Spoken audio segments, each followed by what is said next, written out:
दिल से फिल्म का जिया जले पहला गीत था जो लता जी ने ए.आर. रहमान के लिए गाया था।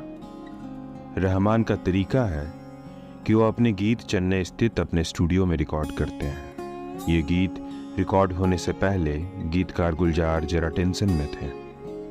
उन्हें डाउट था कहीं लता जी जैसी बड़ी गायिका ये ना कह दें कि वो क्यों चेन्नई जाकर रिकॉर्ड करें, लेकिन लता जी ने ऐसा कुछ नहीं किया। गीत का ऑफर मिला तो वो बेझिझक चेन्नई आने को तैयार हो गईं, जबकि वो पहले कभी ए.आर. रहमान से मिली भी नहीं थी। न ही उन्हें पता था कि चेन्नई में ए.आर. रहमान का स्टूडियो है किस जगह। जी, मेरा नाम है निक्षय मौर्य और आप सुन रहे हैं stardom chronicles with your story teller Nikshay Maurya.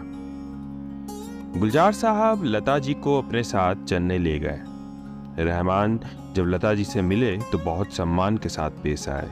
यूँ तो रहमान के चेन्नई में कई स्टूडियोज हैं, लेकिन लता जी से ये गाना रिकॉर्ड कराने के लिए उन्होंने वही स्टूडियो चुना जिसे सबसे पहले उन्होंने बनवाया था। रहमान ने लता जी को धुन सुनाई, काम शुरू हो गया। लता जी को जब सिंगर केबिन में ले जाया गया तो एक असमंजस की स्थिति पैदा हो गई।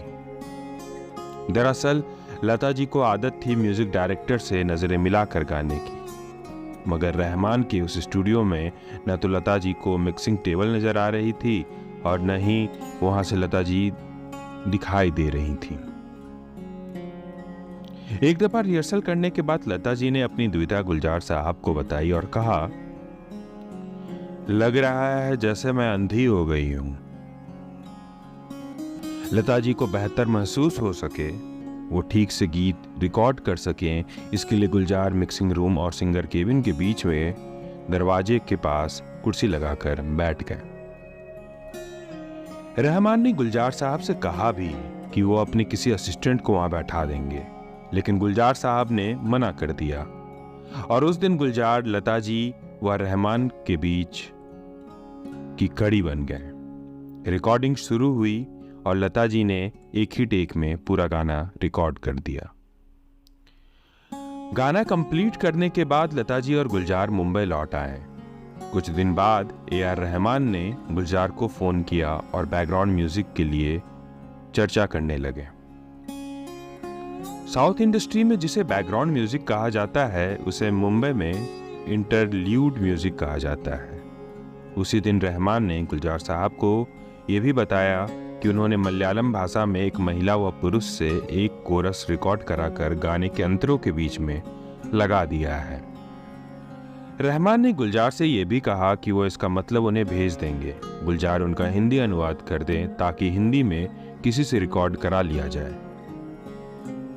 रहमान ने वो मलयालम कोरस फोन में गुलजार साहब को सुनाया। वो गुलजार साहब को बहुत पसंद आया।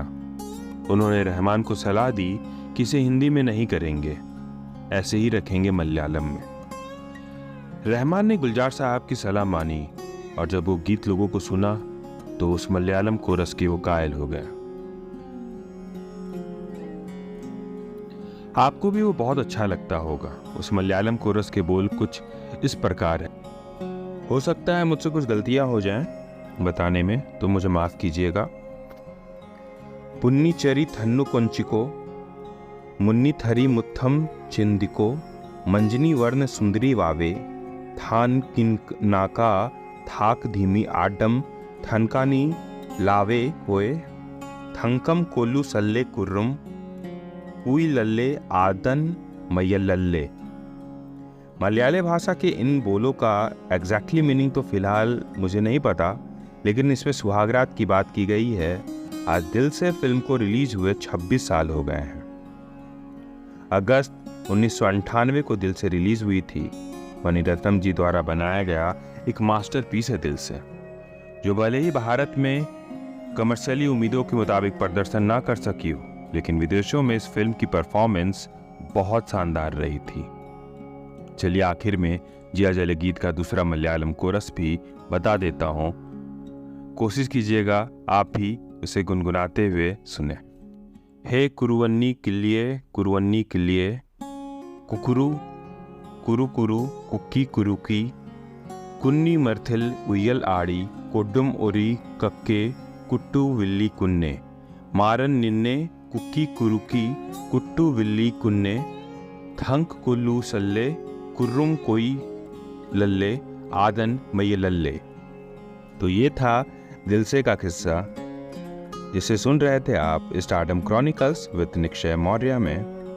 ऐसे ही अन्य किस्सों के लिए, अन्य जानकारियों के लिए सुनते रहिए stardom chronicles with your story teller Nikshay Maurya.